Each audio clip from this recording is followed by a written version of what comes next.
Crazy story out of Florida.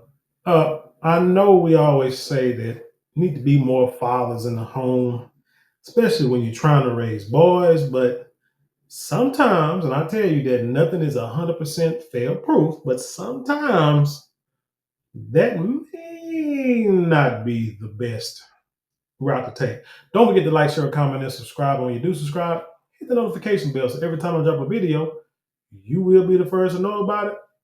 Let's hit it. First tonight at 10, a father is behind bars accused of shooting his three sons. Amazingly, they all survived. It happened along sunlit Coral Street in Ruskin. And Fox 13's Evan Moon is live outside the Hillsborough County Sheriff's Office for us tonight. Evan, what happened here? Just a crazy story. Investigators tell us that Christopher Brown and his sons got into an argument over a car that ended up in shots fired at his own three children. Luckily, they're all okay. We spoke with some neighbors out there today. Three kids shot by their own father. Now that man faces potential life in prison. When you look at the facts of this case, we know this defendant did everything he could do to try and kill his children. A fight between the family broke out Sunday morning around 11 a.m. outside the home in Ruskin. The sheriff's office saying the fight was about a car. 36-year-old Christopher Brown. Look at old Christopher Brown. I'm going to say, based on the lips, he smokes a lot. Not sure exactly what he smokes, but I would say 420 and Newports are probably in his repertoire. Probably smoke a little more. But yeah, he looks kind of cracked that out there. Hit one of his three kids in the head with a gun, causing the gun to fire and graze the child's ear and jaw. His first child, he pistol whips him. After pistol whipping, he takes out his gun and shoots him. See, the way he said that is wrong. He makes it seem like, how you going to pistol whip him and then what you do, put the gun back and then say, oh, take it back out like a freaking video game to reload and then try to shoot him? Come on, man. You trying too hard to get your face and name out in the public so you can get some more clients. Missing his body, but hitting him in the earlobe, striking his ear. With one boy shot, the other two brothers ran at their dad as he tried to get into his car. Remember that. They ran at their dad when he tried to get into the car. Just keep that in the back of your mind there. But investigators say Brown then fired several rounds at his other two sons. Both were hit and taken to Tampa General Hospital. Thankfully, all three boys survived. One neighbor saw it all unfold on his Ring camera. Our camera was blowing up. I look and I see about 5 police officers, a paramedic, people running around. Text messages start blowing up, seeing like, are we safe? You know what's going on. So real crazy situation. And several neighbors say it wasn't the first time Brown and his boys had issues. You know, I have small children, like not even feeling safe to do what normal kids do and just run up and down the street without worrying about fights breaking out, gunshots breaking out. Court documents show one child had a digital recorder. Hold on. Before you say too much, let me see if I can read that a little bit. On May 18th, which was 1922, about 4 days ago, gives the address. The defendant confronted victim one, a juvenile, with a firearm. The defendant hit the victim in the head with a firearm, causing the firearm to discharge and the projectile grazing victim one left jaw and hitting his earlobe. Victim two and victim three, both juveniles, began to run toward the defendant as he is getting into his vehicle. The defendant then points the firearm at victim one and victim two and fires several rounds, hitting both victims. The victims are brothers, and the defendant is a father to all three victims. The victims identified the defendant as the shooter to law enforcement. The victim two provided a conversation with the defendant that was digitally recorded. In the recording, the defendant is heard stating to the victim, I tried to take your life and you won't make it to Wednesday. When was that done? Because I'm trying to picture the scenario and the scene here, and that doesn't make sense. Was that done? That's done after they were shooting. So was that done while they was in the hospital? Maybe he was gone. So I guess they were shot, but it wasn't that bad because they had their phones and they still texting the man. Amazing. The defendant can be positively identified as the individual who committed the offense. The undersigned assistant state attorney certifies they have received testimony on the oath. Okay. Okay, let's continue. Show one child had a digital recording, what may have been a voicemail afterwards from the dad that said, quote, It's ain't illegal, is it, to record somebody without their knowledge? I don't know. Well, shoot, these phones now, they record your conversation. You don't even know it. Like you hit a button and say, "Oh," it'll say, what does it say? Telephone conversation now recording. You're like, what the hell? You know, but it's like if you hit a button wrong. But anyway. I tried to take your life. You won't make it to Wednesday. Now the state attorney filed a pretrial motion to keep Brown behind bars until his trial. He's a threat to the community based upon his long criminal history, based upon his prior record, based upon the facts of this case. They're going to show this court why he shouldn't be released. The Hillsborough County Sheriff saying this was a senseless and alarming act of violence that could have had an even more devastating outcome. Ultimately, this defendant is looking at a minimum mandatory of 25 years in prison for shooting his child, up to life in prison.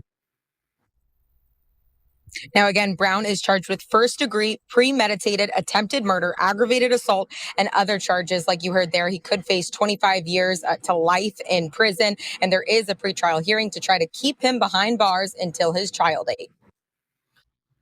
Amazing. Sad, but amazing. Some of the charges, I want to read off all the charges that have been filed against him. Now, remember, he's a felon, so this is nothing new to him. So that 25 to life, because he's a felon, man, that's probably why it's going to all be tacked on. But hell, just trying to shoot your boys should get you that charge. That sentence anyway. But it said Brown was arrested by Hillsborough deputies and now facing following charges: 3 counts of aggravated assault with a deadly weapon, 2 counts of attempted first-degree murder with a firearm, 3 counts of aggravated battery with great bodily harm or deadly weapon, felon in the possession of a firearm. Oh, that's going to get you 10 right there. Discharging a firearm in public or residential property, 2 counts of burglary of an occupied dwelling, resisting an officer without violence, criminal mischief, more than $200, less than $1,000 is criminal mischief. So that's something I've said before to people. When you do something, when you commit a crime, when you do something that could be deemed as criminal, the law is going to try to, like I say, prosecute you to the fullest extent. And that's no joke. I told people about, like, let's say if you in the house with your girl or your dude and y'all have an argument and one of y'all wants to leave and the other one says, you're not leaving until we get to the bottom of this. That right there is kidnapping.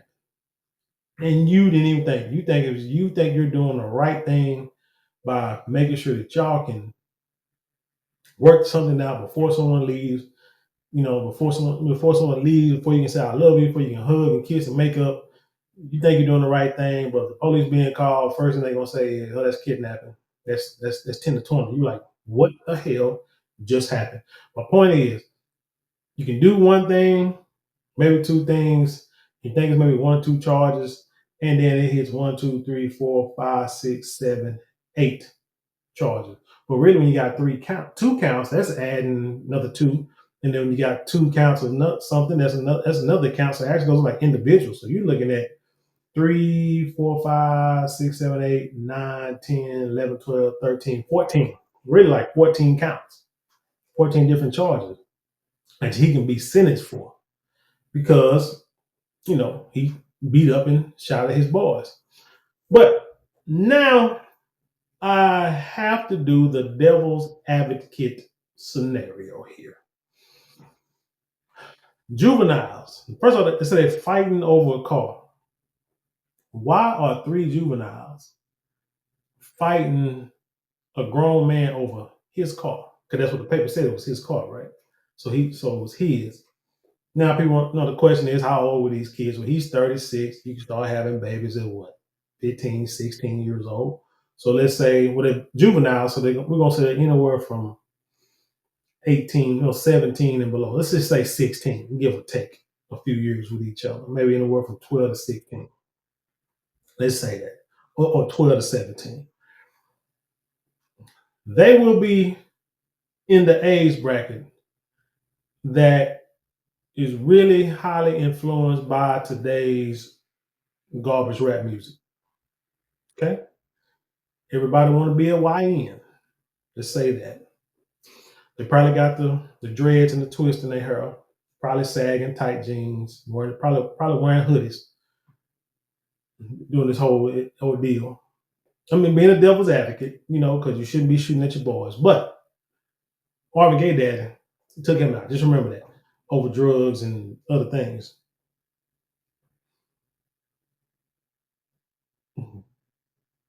I'm gonna say like this: the normal human reaction for somebody who's gonna pull out a gun and they start or they shoot is to run away. That's the normal reaction I would think for a kid. Now you got people who know that, hey, if somebody's shooting at you, then somebody pull a gun out and you go and try to attack them, before they can fire a shot. That's done too. But once them shots get fired, it's like, man, you got to take cover and figure out another strategy. He didn't. Now, in the beginning, if you understand, he didn't shoot at his first son. He pulled a gun out and he hit him in the head. And the gun went off and it grazed his cheek and his ear. And then he tried to get into the car. So is it quite possible that these three boys have very little to no respect for the man they call father? Maybe because he ain't been around. Where's the mother at? What kind of influence does she have in this situation? Just asking questions, not assuming anything. To where were these boys controllable? Because, like I say, he hit the boy with the gun went off, and then he tried to leave. And then they tried to run at him. And then when they ran at him, he pulled a gun out and put the heat on the other two boys, hitting them too. But then he left, didn't get out and tried to end it, finish it off. Could it be possible that this dude was trying to get away from these boys, de-escalate the situation? Like I said, where's the T. Jones at? Neighbor said that there have been multiple instances between the father and his sons. Why is that? Have the police been called in the past? He had, like I said, he had a firearm, but was it his? It just don't make sense saying that they were fighting over a car. I remember an episode of Good Times when JJ and a couple of his homeboys bought a car. Thought it was a good idea. And they were going to work out a plan to where certain days they get to drive a car. That worked good for about 10 minutes until they started to realize, well, hey, you all get the car on Friday and he all get the car on Saturday. When I got to get the car on Sunday and take my mama to church. Or if something comes and man, I need the car because I got to go here. I got to do this. I got this fine honey lined up. And it becomes a problem. The point is, you got more than multiple people who need to use one vehicle. It will become a problem. So could it be that you got 4 people that's trying to use the car and at the same time, but dad supersedes everybody? And so the boys got upset and thought that they could confront him about the car. And he's like, it's 3 big dudes. Well, who knows what size they are? They ain't got to be big. They just got to be bad as hell. Who knows? They try to confront him and, he's trying to get away. And he hit one of them with the gun. You know what I'm saying? Trying, pull a gun out and hit one of them. They probably thought he wasn't going to do anything. So he hit him so he pistol whipped him. They, probably hit him one good time on the side of the head. The gun, it went off. Luckily, it didn't kill nobody. But when they tried to go and attack him, he let off some more shots. This is a sad case. I'm just being a devil's advocate. I don't advocate for either side. Not the boys trying to attack the dad, or the dad definitely not trying to take out his boys. But if they've had multiple issues, then it just came to a head in this way, and that's just that's sad. But anywho, tell me what you think about this story, man. I want to stay on top of this as much as possible. Probably won't. In about another 2 weeks, this will go by the wayside, and we'll all forget about it. And then until he goes to court, and we might see it on lawandcrimes.com. It might come up and we'll read it, who knows, some months from now. But anywho, tell me what you think about this story. Leave your comments below, share it with the world. Let's have an intelligent conversation. You know how we do around here. Don't forget to like, share, comment, and subscribe. Those 4 things cost you maybe a couple of minutes out your day, but it means the world to us here. If you like to support the channel financially, you can get super thanks, super chat, super stickers, or you can go to the description box. There are a couple of links you can click on there. We got Cash App, PayPal, Zelle, you name it. You know what I'm saying? You can support us that way. Or you can just, also just watch the commercials when they pop up. But if you like something tangible for your dollars, which I know a lot of people do, you can go to marlonmorale.com. You can go to our Shopify store, or you can just simply hit the shop button below and check out all our luxury items. We got fragrances that last all day. We got 100% pure silk products. We got beard products, handbags, and much more. Check them out. You will not be disappointed. With that being said, I'll leave you in peace. And I'll see you on the other side.